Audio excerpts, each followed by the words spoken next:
My kids and my ink pens. Let me see if I can. Got an extra.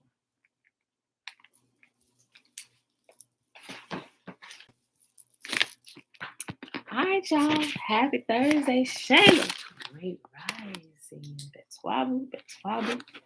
Shalom. All right, y'all. It is Thursday, September the 2nd, 2021.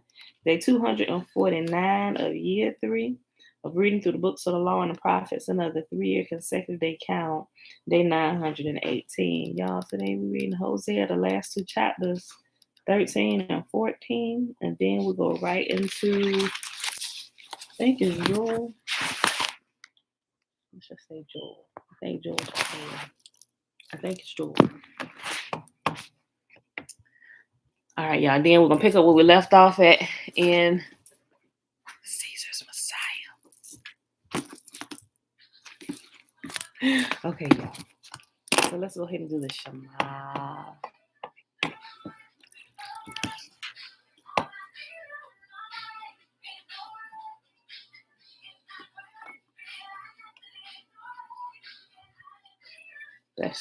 Y'all hear the song in the background?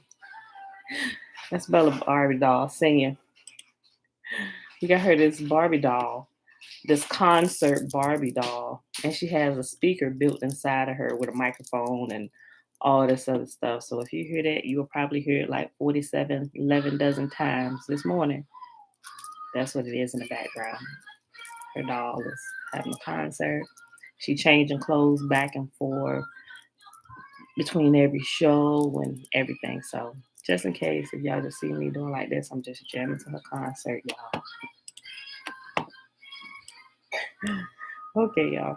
The Shema is found in Deuteronomy chapter 6, verses 3, starting at verse 3. Hear, therefore, O Israel, and observe to do it, that it may be well with you, and that you may increase mightily, as Yahuwah, the mighty one of our fathers, has promised us in a land that flows with milk and honey. Hear, O Israel, Yahuwah, our mighty one, he is one. And you shall love Yahuwah, your mighty one, with all your heart and with all your soul and with all your might. And these words which I command you this day shall be in your heart. And you shall teach them diligently unto your children. And you shall talk of them when you sit in your house and when you walk by the way and when you lie down and when you rise up. And you shall bind them for a sign upon your hand, and they shall be as frontlets between your eyes. And you shall write them upon the posts of your house and on your gates. And Yahuwah commanded us to do all these statutes, to fear Yahuwah, our mighty one, for our good always, that he might preserve us alive, as it is at this day. And it shall be our righteousness if we observe to do all these commandments before Yahuwah, our mighty one, as he has commanded us. All right, y'all, look like they're trying to set up this racetrack in here in the kitchen while I'm trying to read. He just bought his little case of cars down here. Oh my gosh. Isaiah. I'm gonna have to kick him out of here, y'all. Hey, can we not be so loud? That's what you're about to do. You about to start rolling them cars on that track. All right, y'all. Mom, shalom. Okay, y'all. So let's go ahead and start over here in Hosea. Oh yeah, because I moved that out of the way. I needed my chair done.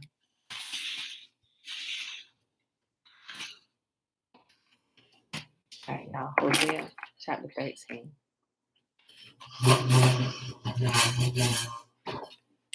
Yahuwah's anger against Israel.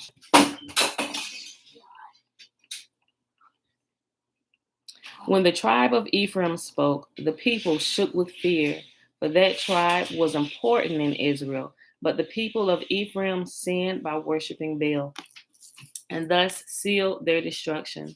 Now they continue to sin by making silver idols, images shaped skillfully with human hands. Sacrifice to these, they cry, and kiss the calf idols. Therefore, they will disappear like the morning mist, like the dew in the morning sun, like chaff blown by the wind, like smoke from a chimney. I have been your God ever since I brought you out of Egypt, but you must acknowledge no God but me, for there is no other Savior. I took care of you in the wilderness, in that dry and thirsty land. Mommy, But I see a car come back. okay. But when you had eaten and were satisfied, you became proud and forgot me. So now I will attack you like a lion. That's Isaiah waving hi to everybody. But when you had eaten and were satisfied, you became proud and forgot me. So now I will attack you like a lion, like a leopard that lurks along the road, like a bear whose cubs have been taken away. I will tear out your heart.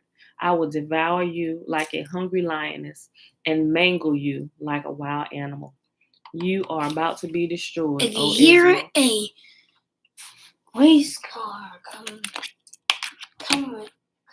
on these tracks, that's my Hot Wheels car. Isaiah wanted y'all to know if y'all hear a car in the background racing down a track, that's his Hot Wheels race car.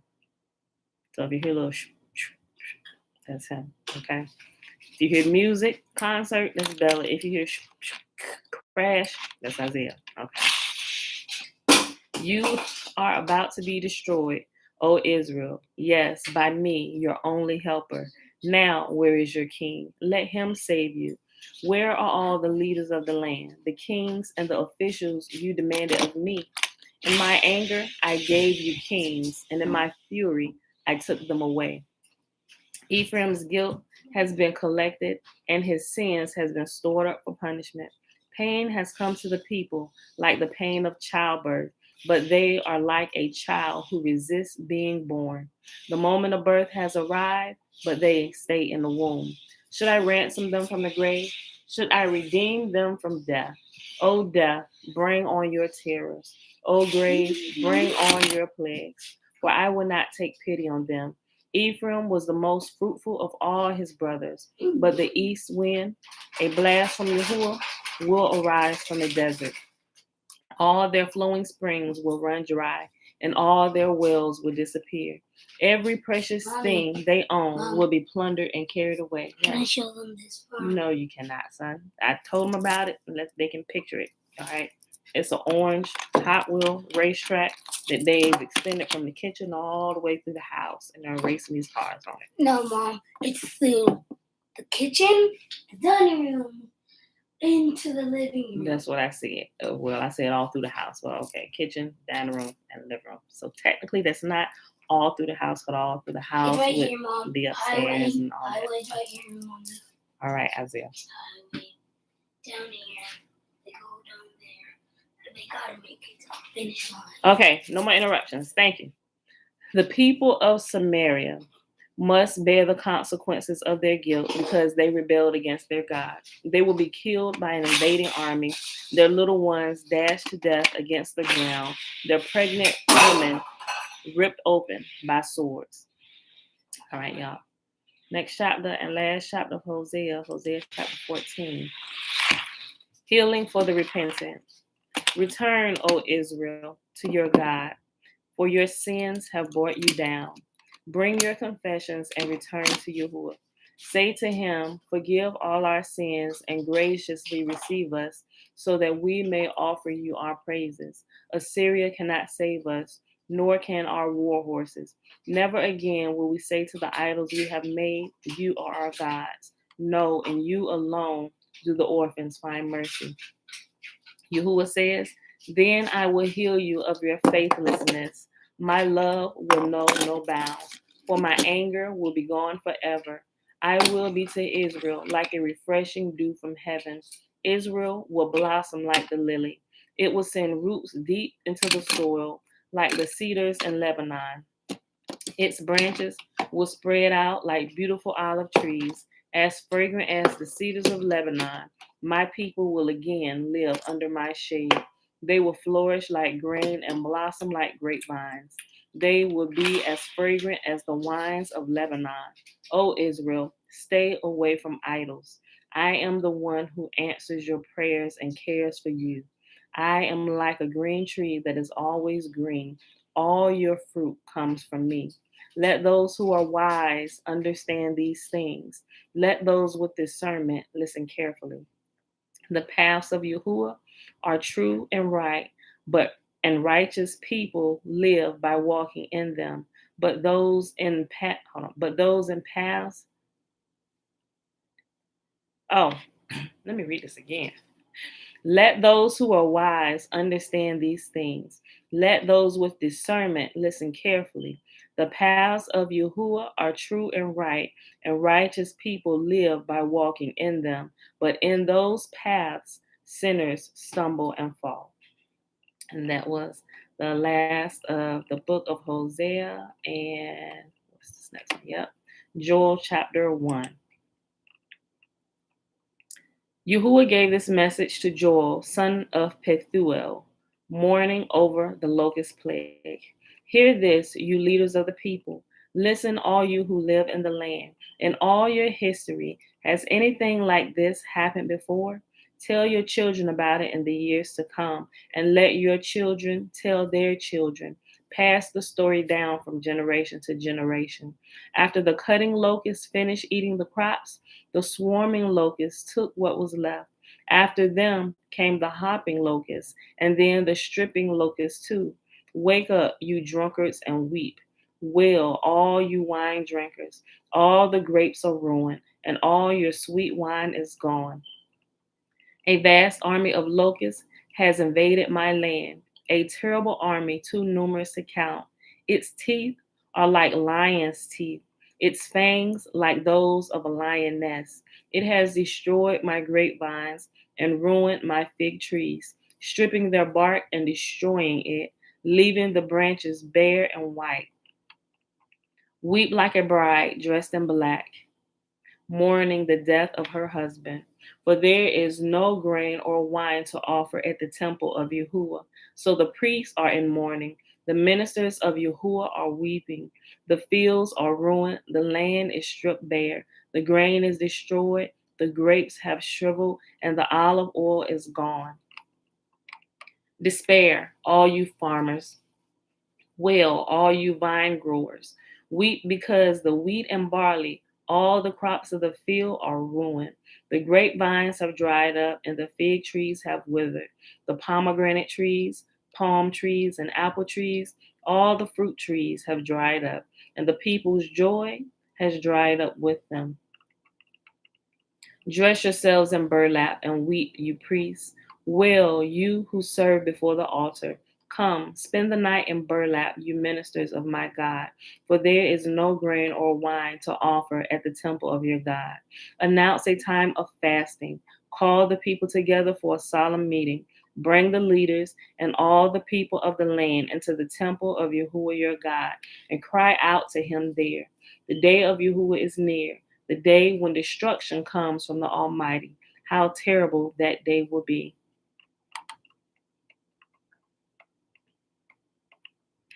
Our food disappears before our very eyes.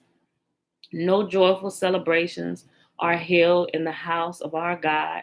The seeds die in the parched ground, and the grain crops fail. The barns stand empty, and granaries are abandoned. How the animals moan with hunger. The herds of cattle wander about confused because they have no pasture. The flocks of sheep and goats bleat in misery. Lord, help us. The fire has consumed the wilderness pastures, and flames have burned up all the trees. Even the wild animals cry out to you because the streams have dried up, and fire has consumed the wilderness pastures. And that, my beautiful people, is our reading for today. We'll finish the book of Joel tomorrow. So let's go ahead and hop on over here to chapter 1 of Caesar's Messiah.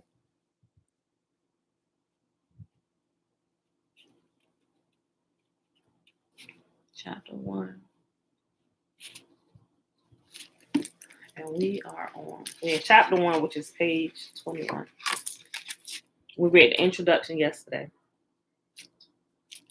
All right, I'm not sure if we're gonna make it. Where we at? We at 14 minutes. We might make it through the whole chapter. And then again, I don't think so. We might.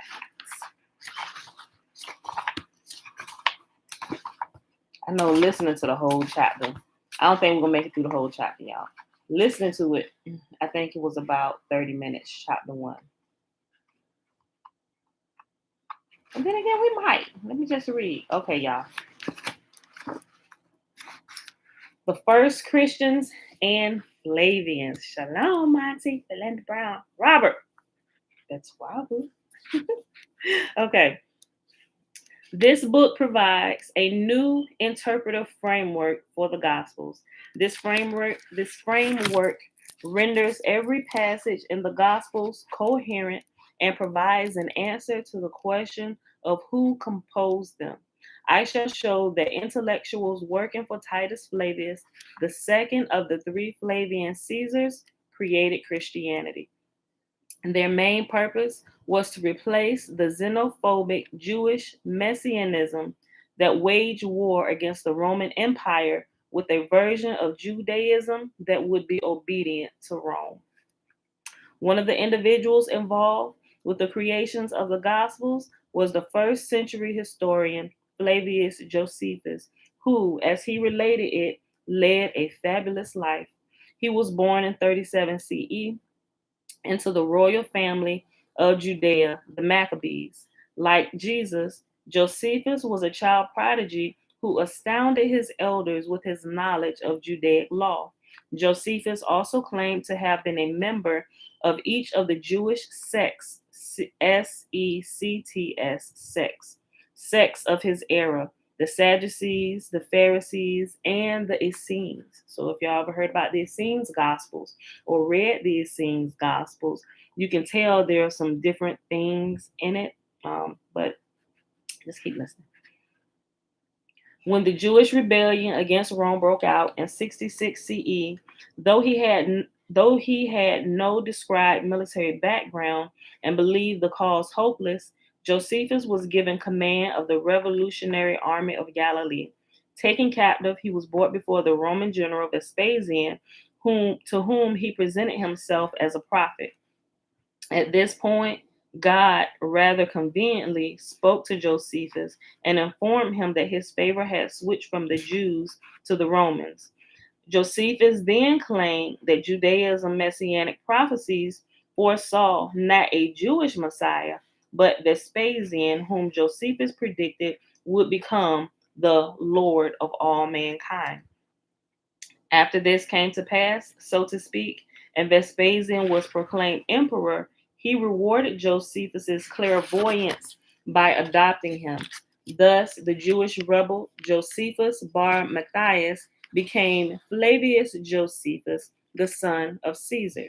He became an ardent supporter of Rome's conquest of Judea, and when Vespasian returned to Rome to be crowned emperor, Josephus stayed behind to assist the new emperor's son, Titus, with the siege of Jerusalem. After Jerusalem had been destroyed, Josephus took up residence within the Flavian court at Rome, where he enjoyed the patronage of Vespasian and the subsequent Flavian emperors, Titus and Domitian. It was while he was living in Rome that Josephus wrote his two major works, The Wars of the Jews, a description of the 66 through 73 CE war between the Romans and the Jews, and Jewish Antiquities, a history of the Jewish people. Now, you may have heard this if you have been in the Hebrew community long enough, because they start relying on a lot of Josephus's works, which is not too good at all. Because, like I said, they wake up from one lie, and it seemed like when they it's like they're trying to get free, but as they get free and they're breaking away from the church and then the Hebrew roots and stuff, when they pick up Josephus rocks them right back to sleep, right? So stay away from Josephus's works, y'all. He's the devil incarnate. Okay, listen. All right. Josephus's histories are of great significance to Christianity. Virtually all that we know regarding the social context of the New Testament is derived from them. Without these works, the very dating of the New Testament would be impossible. Josephus's histories provided Jesus with historical documentation a fact that is widely known. They also provided Jesus with another kind of documentation, a fact largely forgotten. Early Christians believed that the events Josephus described in Wars of the Jews prove that Jesus had been able to see into the future. It's difficult to find even one early Christian who taught another position. Church scholars such as Tertullian, Justin Martyr, and Cyprian were unanimous in proclaiming that Josephus's description of the conquest of Judea by Titus Flavius and Wars of the Jews proved that Jesus' prophecies had come to pass. As Eusebius wrote in 325 CE, if anyone compares the word of our Savior with the other accounts of the historian Josephus concerning the whole war, how can one fail to wonder and to admit that the foreknowledge and the prophecy of our Savior were truly divine and marvelously strange? One example of Jesus' foreknowledge that was the end of what he said when he said marvelously strange. One example of Jesus' foreknowledge that so impressed Eusebius was his prediction that the foes of Jerusalem would encircle it with a wall, demolish the city and its temple, and level its inhabitants. Quote, and when he was now getting near Jerusalem, he came into full view of the city. He wept aloud over it and exclaimed, for the time is coming upon thee when thy foes will throw up around thee earthworks and a wall, investing thee and hemming thee in on every side, and level you and your children within you, and they will not leave one stone upon another in you, because you did not know the time of your visitation. End quote. And that was Luke chapter 19, verses 37 through 44. And we about to see where they pulled this from and why his prophecy, why what Jesus said in Luke seemed like it was a prophecy, right? We're uncovering everything. Josephus recorded in the Wars of the Jews that all the precise details Jesus foresaw for Jerusalem did indeed come to pass. Titus ordered his soldiers to build a wall about the whole city. Titus, like Jesus, saw the encircling of a city as an event sanctioned by God, who inspired his soldiers with a divine fury. Josephus also recorded that Titus did not merely burn Jerusalem and defile its temple, but ordered that they should be left exactly as Jesus had foreseen, with not one stone upon another. Quote, Titus gave orders that they should now demolish the entire city and temple. End quote. What? Hey, okay, look. Take it through there. Y'all can play through it. No, listen, don't start that. Listen, figure out, unmix the cars, and go through there and do it. All right? You gotta hear it. Look, hear your car. Maybe that's gonna be a little too loud. Guys, y'all need to. Yes, thank you. Go through there.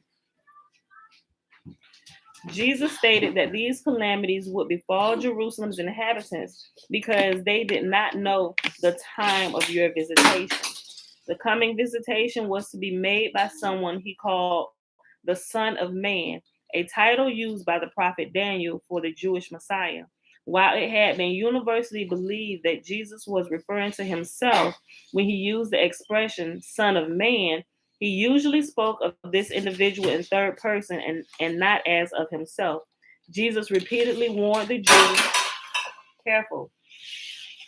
Jesus repeatedly warned that during the visitation of the Son of Man, various disasters like those he foresaw above would occur. Quote, be on the alert, therefore, for you do not know the day on which your Lord is coming. Therefore, you must also be ready, for it is at a time when you do not expect that the Son of Man will come. Hold on, I'm glad. Therefore, you all must be ready, for it is at a time when you do not expect him that the Son of Man will come. End quote. And that's Matthew chapter 24, verse 42 to 44. Why? Oh, here's another quote. Bella, can you try not to push that while we're in here? Because that's louder than what it originally was. So, okay, take her concert back through there for me. It's done. Okay, it's done. She started again, sis. Okay. Go back through there till she's done with that song. You trying to stop it? Oh. Okay. Thank you. Try to keep her quiet. Watch therefore, for you know neither the day nor the hour in which the Son of Man is coming. Matthew 25, verse 13. Though Jesus did not say exactly when the visitation of the Son of Man would occur, he did state that he would come before the generation alive during his ministry passed away. Quote, so you also, hey, look, you're starting to make more noise. You're dinging it against stuff. Okay, so you need to move that out the way so it doesn't do that. Or I'm going to remove the track from the kitchen. You're just going to have to run it through that part of the house. All right? All right. So you also, when you see these signs, may be sure that he is near at your very door. I tell you in solemn truth that the present generation will certainly not pass away without all these things having first taken place.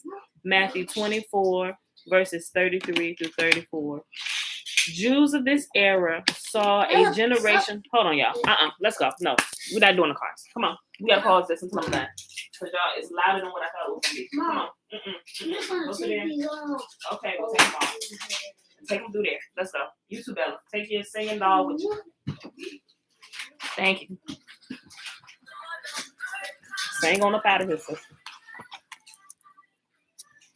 Okay. Jews of this era saw a generation lasting 40 years.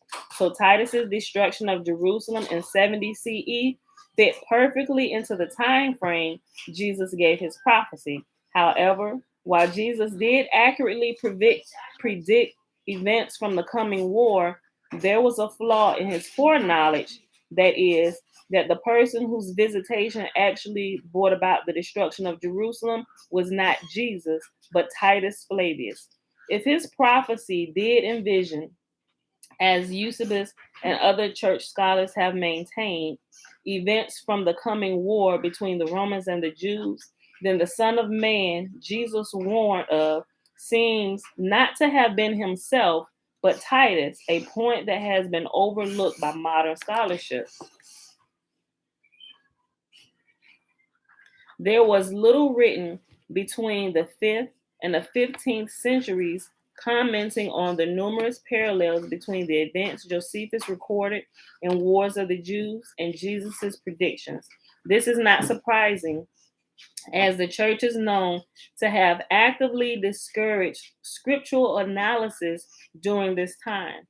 What evidence was left, however, suggests that during the entire Middle Ages, Christians viewed Josephus' depiction of the war between the Romans and the Jews as proof of Christ's divinity. Icons, carvings on baskets, and religious paintings from this era all portrayed the 70 CE destruction of Jerusalem as a fulfillment of Jesus' doomsday prophecy. Yes. When it says time gonna be up. Boy, go on through there. The importance of Josephus' works to Christians during this period can also be gauged by the fact that some of the Eastern Christian churches of Syria and Armenia actually included his books as part of their handwritten Bible. In Europe as well, following the invention of the printing press, Latin editions of the Bible included antiquities and wars of the Jews. Following the Reformation, scholars were able to record their opinions and their writings to show that they continued to view the relationship between the New Testament and the wars of the Jews as proof of Christ's divinity.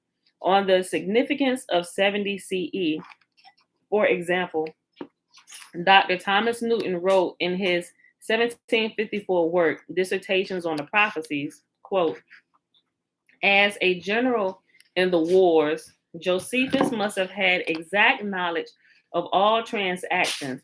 His history was approved by Vespasian and Titus, who ordered it to be published.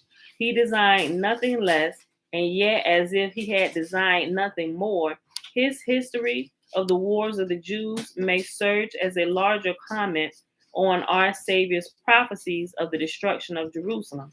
End quote. Newton's position was the same as Eusebius. Both scholars believe that Josephus designed nothing less than to honestly record the war between the Romans and the Jews. The events that Josephus recorded. No, go upstairs. Go upstairs. Go upstairs. Go upstairs. Go upstairs. You get out. Get out. Nah, nope, get out. Doing the most.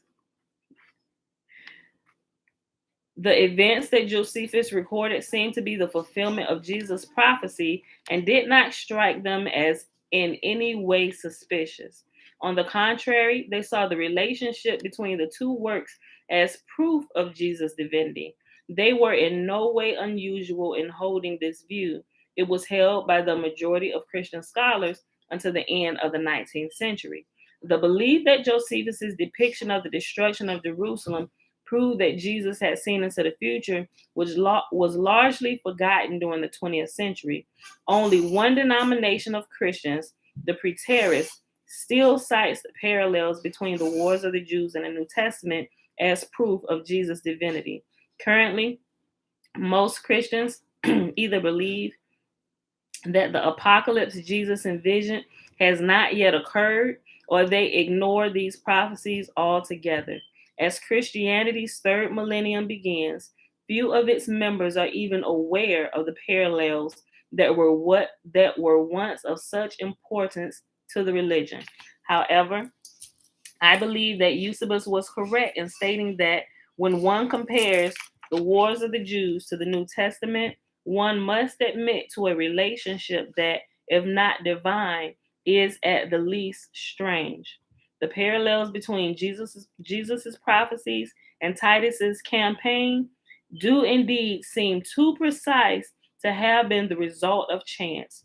If one accepts the traditional understanding that the New Testament and the wars of the Jews were written at different times by different authors, then only one explanation for the parallels would seem to be the one given by Eusebius, that they were caused by something truly divine. Of course, before accepting any phenomenon as miraculous, one should first determine if a non-supernatural explanation for it exists. All scholars have faced the same difficulty in trying to understand the first century Judea, a lack of source material. Before the Dead Sea Scrolls were discovered, the important literature describing first-hand events of the first century Judea were the New Testament and the works of Josephus.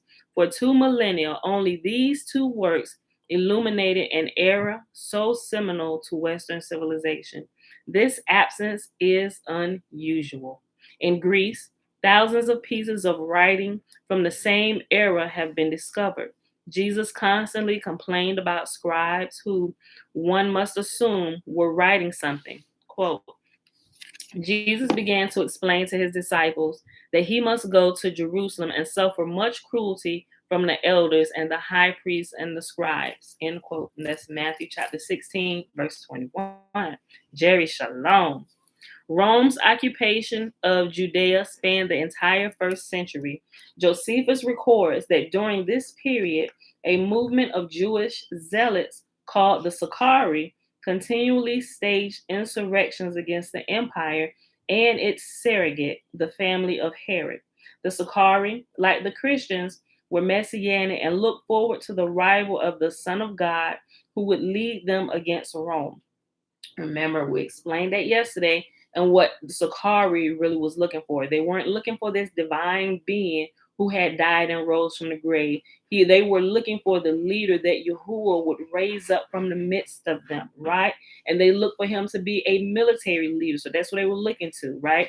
Anybody who had military prowess and led an army that could control people and get things done, that's what they were looking for. They were constantly looking.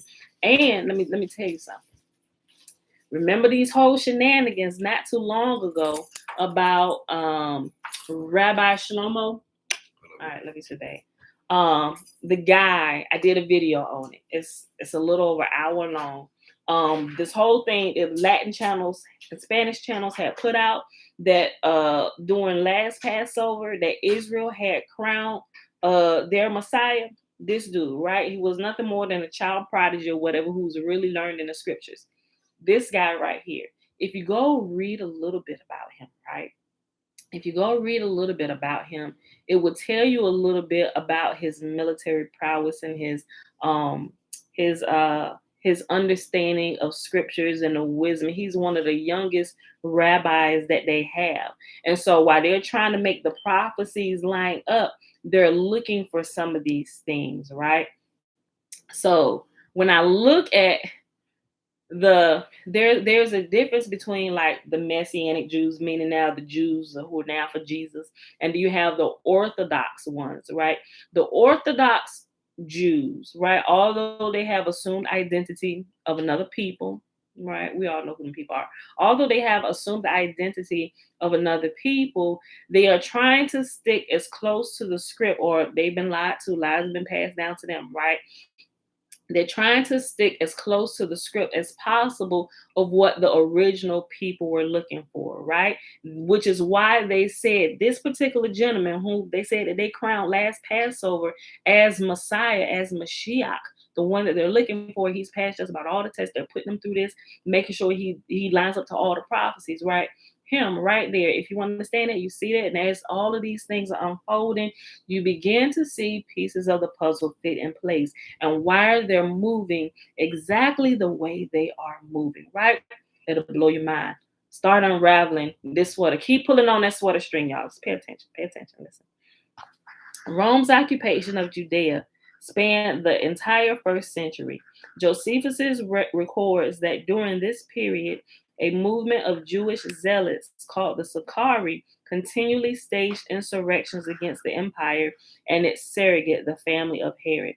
The Sicarii, like the Christians, were messianic and looked forward to the arrival of the Son of God who would lead them against Rome. Josephus dates the origin of this messianic movement to the census of Quirinius, curiously also given in the Gospels as the date of the birth of Christ. This movement existed for over 100 years, but until the Dead Sea Scrolls were discovered, no document that could possibly have been a part of its literature had ever been found. The literature of the Sicarii movement is most likely missing because the Romans destroyed it. A number of the Dead Sea Scrolls found hidden in caves describe the uncompromising set that awaited a Messiah who would be a military leader.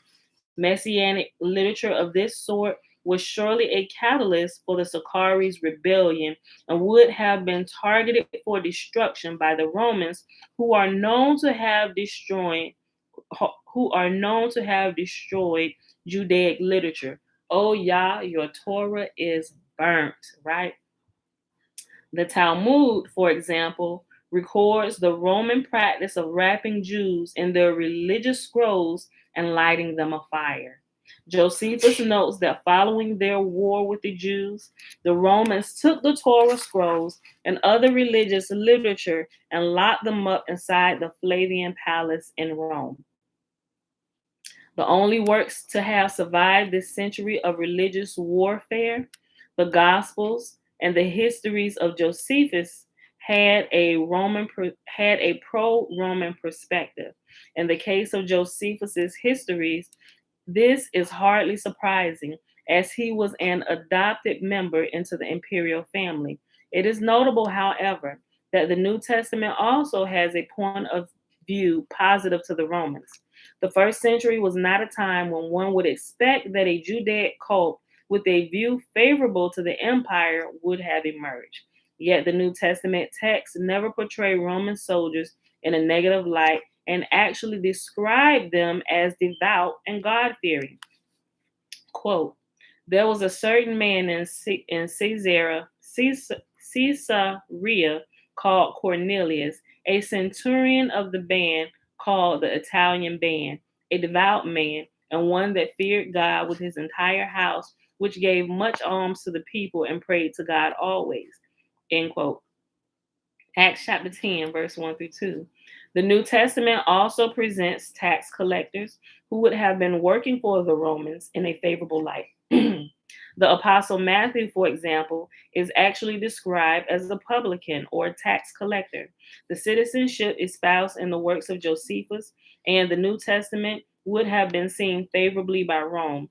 Each work proclaims the holiness of subservience and each takes the position that as it is God who has given the Romans their power, it is therefore against God's will to resist them.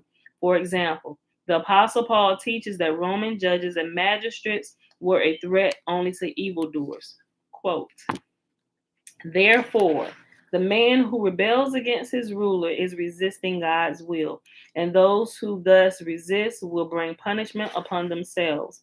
For judges and magistrates are to be feared not by right doers, but by wrongdoers. You desire, do you not, to have no reason to fear your ruler? Hold on. You desire, do you not, to have no reason to fear your ruler?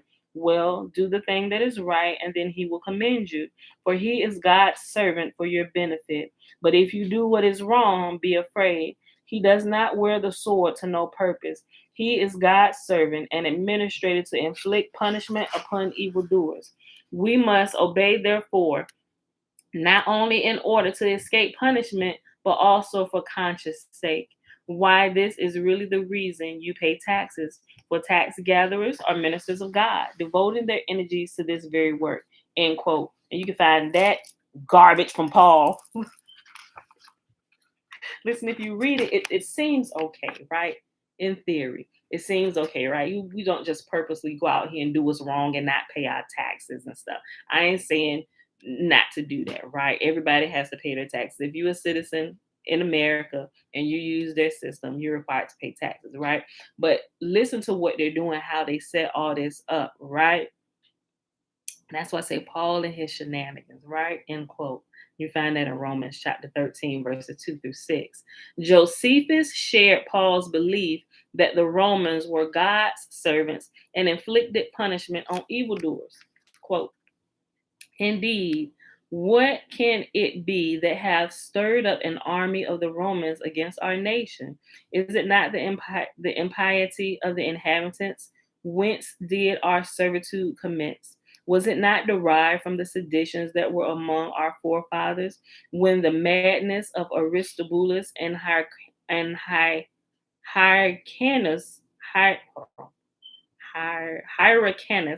I probably screwed that name up, I'm sure I did.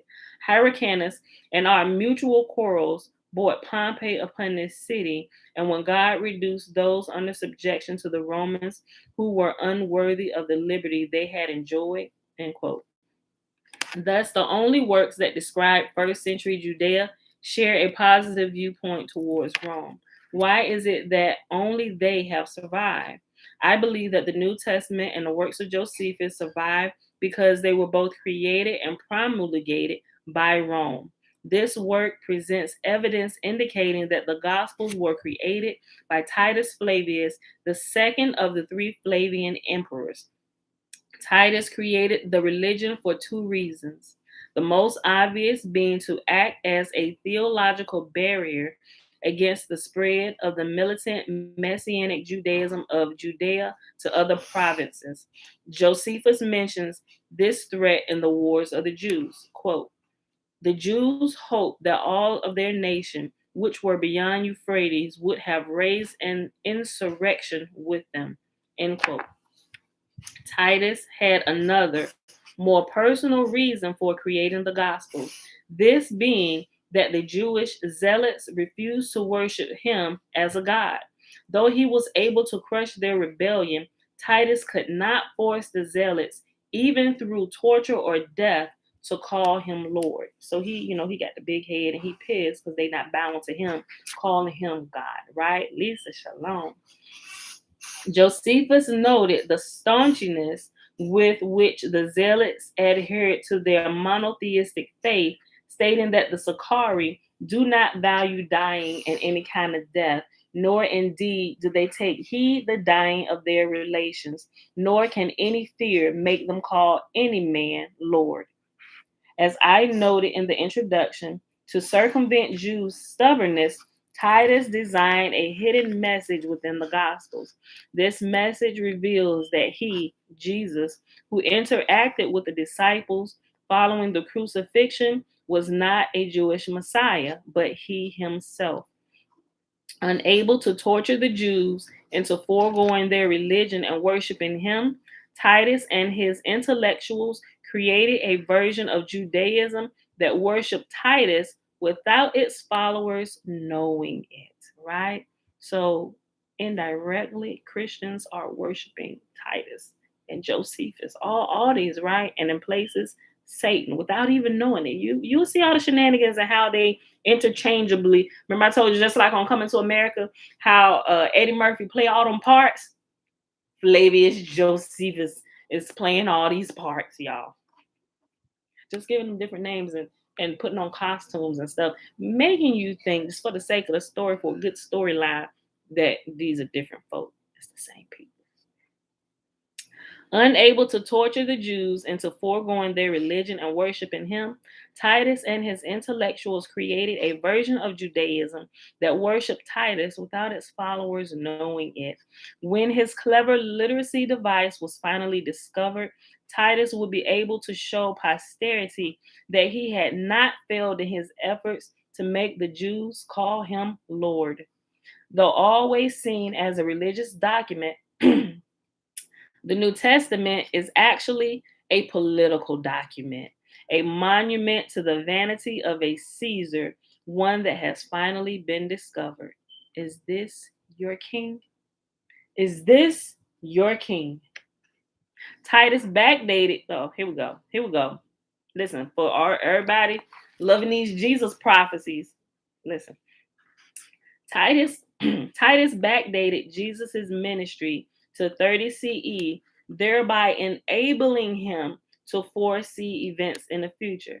In other words, Jesus was able to accurately prophesy events from the coming war with the Romans because they had already occurred. As a part of this scheme, the fictitious stories of Josephus were created so as to document the fact that Jesus had lived and that his prophecies had come to pass. While the above claims will and should trigger skepticism, one needs to remember that as Christianity describes its origins, it was not only supernatural, but also historically illogical. Christianity, a movement that encouraged pacifism and obedience to Rome, claims to have emerged from a nation engaged in a century long struggle with Rome. An analogy to Christianity's purported origins might be a cult established by Polish Jews during World War II that set up its headquarters in Berlin and encouraged its members to pay taxes to the Third Reich, REICH. When one looks at the form of early Christianity, one sees not Judea, but Rome. The church's structures of authority, its sacraments, its college of bishops, the title of the head of religion, the supreme pontiff, were all based on Roman, not Judaic traditions. Somehow, Judea left little trace on the form of religion that purportedly originated inside of it. Early Christianity was also Roman in its worldview. That is, like the Roman Empire, the movement saw itself as ordained by God, to spread knowledge throughout the world. Therefore, before Christianity, no religion is known to have seen itself quite so destined to conquer to become the religion of all mankind. The type of Judaism described in the Dead Sea Scrolls, for example, was very selective as to who was allowed to join its community. As the following passage from the Damascus document shows, quote, no madman or lunatic or simpleton or fool or blind man or maimed or lame or deaf man and no minor shall enter into the community, for the angels of holiness are with them. End quote. And also, if you have the book, beside all these quotes, you will see little numbers like it was a number 9. This is referencing, is giving you where to find this reference in the back where all of the references are for the chapter 9, chapter 1, and it has 9. This is where this reference comes from, right? So all of that is back in the index. All right. This exclusionary approach was the mirror opposite of Christianity. In comparing the text below to its mirror above, notice that the Gospel's author seemed to have made a comical editorial decision. He chose to render the madmen, lunatics, simpletons, and fools who came to Jesus simply as many others. Quote, and a great multitude came unto him, having with them those that were lame, blind, dumb, maimed, and many others, and cast them down at Jesus' feet, and he healed them. End quote. So we just read from one of the original scrolls, the Damascus document, which says it's the direct opposite. But get into the New Testament flips it around, right? Okay. To try to understand how Christianity established itself within the Roman Empire is to sift through mysteries piled atop the unknown. For example, how did a religion that began as verbal traditions in Hebrew or Aramaic change into one whose surviving scripture is written almost entirely in Greek? According to Albert Schweitzer, quote, the great and still undischarged task which confronts those engaged in the historical study of primitive Christianity is to explain how the teachings of Jesus developed into the early Greek theology, end quote. The most historically illogical aspect of Christianity's origin, however, was its Messiah. Jesus had a political perspective that was precisely the opposite of the son of David, who was awaited by the Jews of this era. Josephus records that what most inspired the Jewish rebels was their belief in the Judaic prophecies that foresaw a world ruler or Messiah emerging from Judea. The same prophecies that the New Testament claims predicted a pacifist. But now, quote, the most but now what did the most to elevate them in undertaking this war was an ambiguous oracle that was also found in their sacred writings, how about that time one from their country should become governor of the habitable earth. The Jews took this prediction to belong to themselves in particular, end quote. The Dead Sea Scrolls confirm that the Jews of this era indeed took this prediction to belong to themselves and awaited a Messiah who would be the Son of God. Quote, Son of God, he will be called, and Son of the Most High, they will name him. His kingdom will be an everlasting kingdom. He will judge the earth in truth. The great God will give people into his hand, and all of them will be cast down before him. His sovereignty is everlasting sovereignty. End quote. In the following passage from the Damascus document, notice that the Messiah envisioned by the author was, like Jesus, a shepherd, though not one who would bring peace. Quote, strike the shepherd and the sheep will be scattered, but I will turn my hand upon the little ones. End quote. That's Zechariah chapter 13, verse 7. Now those who hear him are the flocks afflicted. These will escape in the period of God's visitation, but those who remain will be offered up to the sword when the Messiah of Aaron and Israel comes, as it was in the period of the first visitation. As he reported by the hand of Ezekiel, a mark shall be put on the forehead of those who sigh and groan. And that's found in Ezekiel chapter 9, verse 4. But those who remain were given up to the sword of vengeance, the avenger of the covenant. The following passage from the Targum, the Aramaic versions of the Old Testament, also describes a warrior Messiah. Clearly, this would have been the nature of the king Messiah of the Jews, who would, in Josephus's words, most elevate them in undertaking this war. How lovely is the King Messiah who is to rise from the house of Judah. His He girds his loins and he goes out to wage war on those who hate him, killing kings and rulers and reddening the mountains with the blood of their slain. With his garments dipped in blood, he is like one who treads grapes in the winepress. However, the New Testament and the histories of Josephus each imply that the Messiah was not this nationalist leader who had been foreseen, but rather a pacifist who encouraged cooperation with Rome. For example, consider Jesus' instruction in Matthew chapter 5, verse 41.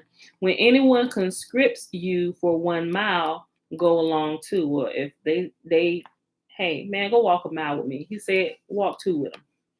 Roman military law permitted its soldiers to conscript, which is to demand that civilians carry their 65-pound packs for a length of 1 mile. Roman roads had mile markers or milestones so that there would be no dispute over whether or not this requirement had been met. Why would the Messiah, foreseen by Judaism's xenophobic world ruler prophecies, urge Jews to go the extra mile for the Roman army? When one compares the militaristic Messiah described in the Dead Sea Scrolls and other early Judaic literature with the pacifistic Messiah described in the New Testament and Josephus's Testimonium, one aspect of the lost history of Judea seems visible. An intellectual battle was waged over the nature of the Messiah. The New Testament and Josephus stood together on one side of this struggle, claiming that a pacifistic Messiah had appeared who advocated cooperation with Rome. On the other side of this theological divide stood the Jewish zealots who awaited a militaristic Messiah to lead them against Rome. Among Christianity's oldest surviving records is the Epistle of Clement to the Corinthians, dated to 96 CE. The letter was purportedly written by Pope Clement I to a congregation of Christians who had apparently rebelled against the church's authority. It shows that even at the onset of religion, the Bishop of Rome was able to give orders to the Church of Corinth, and that the Church of Rome used the Roman army as an example of the kind of discipline and obedience that it expected from the other churches and their members. Boy, I tell you, if this ain't the greatest ploy to keep a warrior people pacified and dumbed down to keep them from rising up in insurrections, y'all, I don't know what is. And everybody that's ever been caught in Christianity know, calm down, sister, calm down. Just take it to the Lord. Just take it to the Lord. He is going to defend you. He is going to fight all your battles, but you don't go do it. Vengeance is mine, thus saith the Lord. And they pacify you. Things that have been done wrong. Pope steadily molesting your sons and mostly your sons, but things are being done. So just take it to the Lord. We take it before the board and like all of this stuff where you in your right mind, if somebody comes into your house trying to touch your children, you will happily spend the rest of your days behind bars. Or if the cops rolled up, you will happily go to the grave smiling for defending your children, right? Oh, but not the Christian political document called the New Testament. No, take it to the Lord, sister. No, brother. No. Let's bring it before the congregation. Maybe we can. Absolutely not. Just think about the victim in those things and children who can't defend themselves and they're looking to their parents to defend them. That the Pope did this. What do you mean the Pope did this? Pope, take it. We needed to do this for this ritual ceremony. Oh, okay, Billy. Well, the Pope said, what? What? What? Absolutely not. Not on my watch. They would have been putting me in jail, right? Because the Pope's head would be rolling off the altar. Literally. I would have cut his head off if there was a sword nearby. Not on my watch. You see what Christianity does to you? It gets you to accept the dumbest stuff. Okay, let me finish reading, y'all. I'm just hold my comments to myself. All right. Let me read this last sentence, though. Let me read this again. Wait. Let me just go back to this last little paragraph. Among Christianity's oldest surviving records is the Epistle of Clement to the Corinthians, dated to 96 CE. The letter was purportedly written by Pope Clement I to a congregation of Christians who had apparently rebelled against the church's authority. Oh, you messing up the church's money. We need to bring order. It shows that even at the onset of the religion, the Bishop of Rome was able to give orders to the Church of Corinth, and that the Church of Rome used the Roman army as an example of the kind of discipline and obedience that it expected from other churches and their members. Quote, the Church of God which sojourneth in Rome to the Church of God which sojourneth in Corinth. Let us mark the soldiers that are enlisted under our rulers, how exactly, how readily, how submissively they execute the orders given them. All are not prefects, nor rulers of thousands, nor rulers of hundreds, nor rulers of fifties, and so forth. But each man in his own rank executed the orders given by the king and the governors. End quote. And you can find that in 1 Clement chapter 37, verses 2 through 3. I know you don't see that today in the New Testament, but these are the documents and stuff that they pull from and they use to justify this disgusting crap. But how did the church's authority structure come into existence resembling the Roman military? Who established it and who gave the bishops such absolute control? Cyprian wrote, quote, the bishop is in the church and the church is in the bishop. If anyone is not with the bishop, that person is not in the church, end quote. And why was Rome, supposedly the center of Christian persecution, chosen as the church's headquarters? A Roman origin would explain why the Bishop of Rome was later made the supreme pontiff of the church and why Rome became its headquarters. It would explain how a Judean cult eventually became the state religion of the Roman Empire. A Roman origin will also explain why so many members of a Roman imperial family, the Flavians, were recorded as being among the first Christians. The Flavians would have been among the first Christians because, having invented the religion, they were, in fact, the first Christians. When considering a Flavian invention of Christianity, one should bear in mind that the Flavian emperors were considered to be divine and often created religions. The oath that they swore when being ordained emperor began with the instruction that they would do all things divine in the interest of the empire. The Ark of Titus, which commemorates Titus' destruction of Jerusalem, is inscribed with the following statement: Senatus Populus K. Romanus Divo Tito Divi Vespiniani. I screwed it up, I know. F. Vespiano August. The Senate and the people of Rome to the divine Titus, son of the divine Vespasian. Fragments of the written pronouncement given in 69 CE by the prefect of Egypt, Tiberius Alexander, in which he recognized Vespasian as the new emperor, are still in existence. Vespasian is referred to in them as the divine Caesar and Lord. Josephus also believed that Vespasian was a divine person. He claimed that Judaism's messianic prophecies foretold that Vespasian would become the Lord of all mankind. This indicates that in the eyes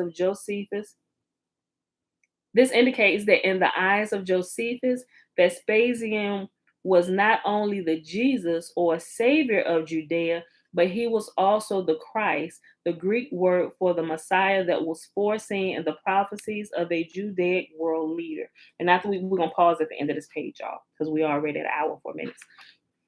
Quote, thou, O Vespasian, thinkest no more that thou hast taken Josephus himself captive, but I come to thee as a messenger of greater tidings. For had not I been sent by God to thee, O thou Vespasian, art Caesar and emperor, thou and this thy son, bind me now still faster, and keep me for thyself, for thou, O Caesar, art not only Lord over me, but over the land and the sea and all mankind. End quote.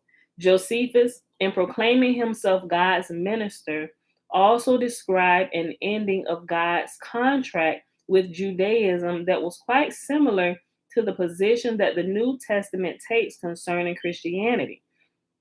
The only difference being that Josephus believed that God's good fortune had gone over not to Christianity, but to Rome and its imperial family, the Flavians. Quote, since it pleaseth thee who has created the Jewish nation to depress the same, since all their good fortune is gone over to the Romans, and since thou hast made choice of this soul of mine to foretell what is to come to pass hereafter, I willingly give them my hands and am content to live.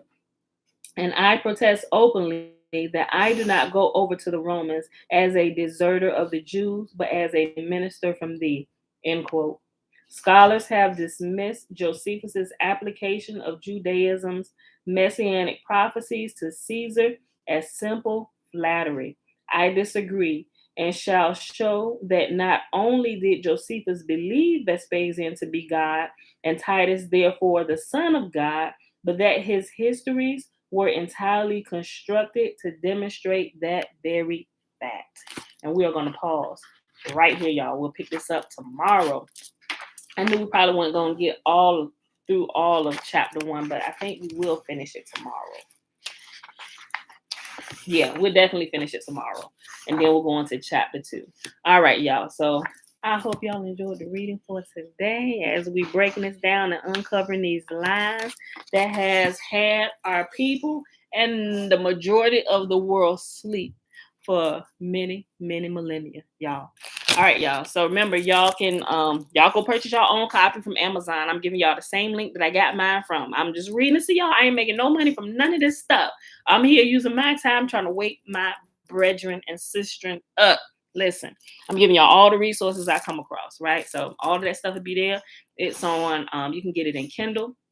You can get the audio version and you can get the hardback version, whichever one suits you best, or you can get them all. I got all of them now, right? So when I can sit down and read, or especially right here for this, I got the hardback. When I'm moving around, I want to listen to it, I can listen to it. And sometimes when I'm laying in the bed or kicking back and I want to read it, but I really don't want to flip through the pages, I just go to my Kindle. I actually got the Kindle the other day. So I went through, I was like, oh, I did download this because I thought I didn't. I put it in the cart, but I didn't get it right then. I just got it later. I'm like, I really don't need all 3 of these versions. But one day when I didn't, I was just being lazy. I didn't want to get up and go get the book. I'm like, let me just go ahead and, so it's convenient. All right, y'all. So with that being said, I hope you enjoyed the reading for today. It is Thursday, September the 2nd, 2021, day 249 of year 3 of reading through the books of the law and the prophets, and of the 3-year consecutive day count, day 918. We read Hosea, the last 2 chapters, chapter 13 and 14, and we began the book of Joel, and we read Joel chapter 1. We read the first chapter of Caesar's Messiah, starting at page 21, and we paused on page 34. And we'll pick it up tomorrow. All right, y'all. So let's go ahead and do the blessing and get out of here and enjoy our day, beautiful people. Remember, the blessing is found in Numbers chapter 6, starting in verse 22 through 27. Remember, the first 21 verses is the Nazarite vow. Man or woman can take it. And Yahuwah spake unto Moses, saying, speak unto Aaron and unto his sons, saying, on this wise, ye shall bless the children of Israel, saying unto them, Yahuwah will kneel before us, presenting gifts, and will guard us with a hedge of protection. Yahuwah will illuminate the wholeness of his being towards us, bringing order, and he will provide us with love, sustenance, and friendship. Yahuwah will lift up his wholeness of being and look upon us, and he will set in place all we need to be whole and complete. And they shall put my name upon the children of Israel, and I will bless them. And if that sounds unfamiliar to you, it's because I got this. This is a more accurate translation of the scrolls, but what you're familiar with is this version in the KJV, which we had been reading from the very beginning until I realized there was a more accurate rendering of this, which I just read. But this is what you normally hear. And Yahuwah spake unto Moses, saying, Speak unto Aaron and unto his sons, saying, On this wise you shall bless the children of Israel, saying unto them, Yahuwah bless us and keep us. Yahuwah make his face to shine upon us and be gracious unto us. Yahuwah lift up his countenance upon us and give us peace. And they shall put my name upon the children of Israel, and I will bless them. So, I mean, it's good either way, but I like the accurate rendering. It seems more intimate and personal. From what was actually being said, and how Yahuwah relates to his children like you would relate to your children, right? And when it says Yahuwah would kneel down before us presenting gifts, that's not necessarily him stepping down from his divinity. It's like a parent if you have a child, right? And if you bring them a gift, you come into the house and you just kind of kneel down, Daddy, Mommy, you just kind of kneel down. You come down to their level. Not that you're lowering yourself in any kind of way. You still hold your perfect authority, whatever, but you bring yourself down to eye level to let them know, baby, I love you. Right, so that's why I love the accurate rendering so much. I'm like, man, it gets you right there, right deep down in your shana. Shanana means your soul, your spirit, Yahweh. Deep down in the inmost part, so you feel it all on your insides, right? So I like it because it's more intimate to me. Finding a creator, Shalom. What version are you reading, or did you translate from Hebrew? This was there's a really, really good Hebrew teacher. His name is Jeff Benner. You can look him up. Matter of fact, I'll share some of his resources. But he is a really, really good translator. Now, I can translate Hebrew. It just takes me a long time. I gotta check and I gotta double check and I gotta make sure I got everything right. I'm just a little slow, right? But I trust him. He's a really, really good, thorough Hebrew teacher, and all forms of Hebrew, whether you're doing a modern, he knows them all, even to the paleo. And I have the Torah in paleo Hebrew it's nothing but symbols. It really looks like a bunch of I ain't gonna say a bunch of child's drawings. There's no way, form, disrespect or anything, but it has all the pictures, like the ox head, like each scripture, the words and stuff. It looks like that. Now, I can read it, but to get through one sentence, it just takes me an extremely long time, because I got to decipher the words, and then I got to make sure I put it in its proper order so it makes coherent sense, right? So, but no, I got it from him because I'm learning from him, right? So that's the more accurate rendering. Like I said, I shared it for you, but the original one that we used to say all the time for the last couple of years came from the King James Version. But the one that I just read, we say he will set in place all we need to be whole and complete. That's the more accurate rendering. Yeah, y'all currently learning Hebrew paleo. Okay. We all learning. But I'll share it. Let me put this up here. I'll share it so you can look. Jeff Benner. Okay. All right, y'all. So all the resources, the little documentary with Caesar's Messiah, where they kind of do the whole little documentary and kind of give you a good summation of all the information and shenanigans that we're reading through in the book. It's a documentary. It's about an hour long. I share that. The resources where you can purchase it from or download it, and also the stuff about Jeff Benner, y'all.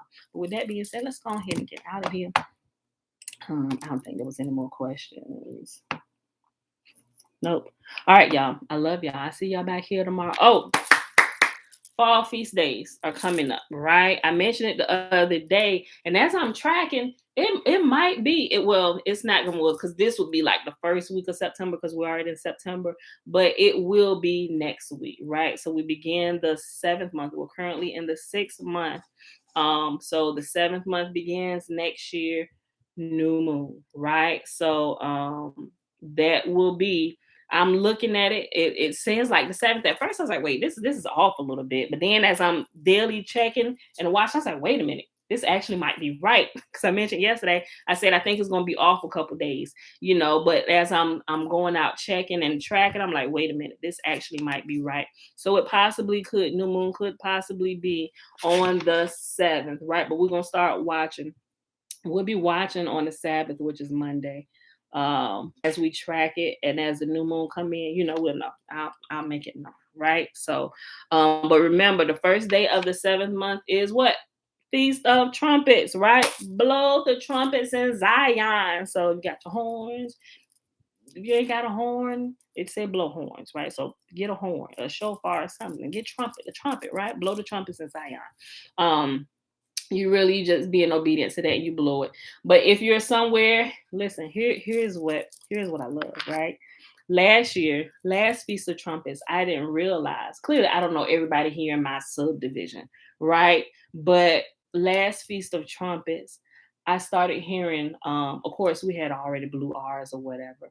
But as the night went on, I began to hear trumpets throughout the neighborhood. I'm like, now, it's other people around here that's keeping the feast days. I'm like, yes, yes. And they're keeping them right. I was like, so somebody else is calculating it right. Because what you're going to find out is if you follow the Jewish calendar and how they count, they are still a month behind. Like how it's a lot of videos where I kind of talk about it, right? So they're actually still considering this to be the 5th month, right? So they're like people living in America that's following them. They're keeping to the feast days, how they calculate it in Jerusalem, but it says wherever you at in the land where you're at, that's when you celebrate it. You got to remember the time zone and the changes of the time zone. So sometime over here, like today is September the 2nd, they about to go into September the 3rd. So it's like if you're keeping it on if you're keeping it on September the 3rd, I know that's not a date, right? Let's just say it's September the 3rd, right? It will be September the 3rd for them, but it will be September the 2nd for us. But if you're keeping to the dates that they put out, you're already a day late celebrating. And that's how they're getting off on the Sabbath as well. Oh, this is when Jerusalem is celebrating, but so we're also celebrating. But you're not living currently in the land of Jerusalem. If you're living currently in the land of Jerusalem, okay, celebrate it on the day that they do. But when we're here, you have to be mindful of the time zones. When we see it in the land where we are, because everybody's going to see it, but everybody sees it at different times as it passes through. Yes, baby. I can end the video again. Yes, I'm about to end it now. So just be mindful of that. So that's why I know everybody's learning. I used to do it the same way until I realized, like, wait a minute, we didn't figure this part in. Oh, maybe that's off, right? So we're learning, we're adjusting, we're all growing together, right? So that's why I'm really kind of harp on people who still kind of getting it wrong, because I don't have everything right? We're learning together, we're growing together. Girl, what is this on your face? So, but all right, y'all, with that being said, let's get out of here. Love y'all, and I'll see y'all tomorrow, bright and early, 7:15 a.m. Eastern Standard Time. Peace. What is this? What did you eat? What is it? Peace. Girl, come on, end the video. What is that? What are you eating? Yeah, candy and stuff. I know, let's go. You don't want to see me do this. Put my spit on her face. In the video, girl. In the video. All right, y'all. Peace. But that's tissue. Oh, that's tissue? Yeah. Oh, you was wiping your face. All right. Whatever. And then my nose stuffy. Oh, okay. Okay, and this right here. Right here. 3 to 4. Girl, I don't want to see them coming back. Go ahead and this. Okay, sis. End the video. All right, y'all. And she really shouldn't be eating these gummy bears with her nose stuffy. End the video. See y'all tomorrow. And all right.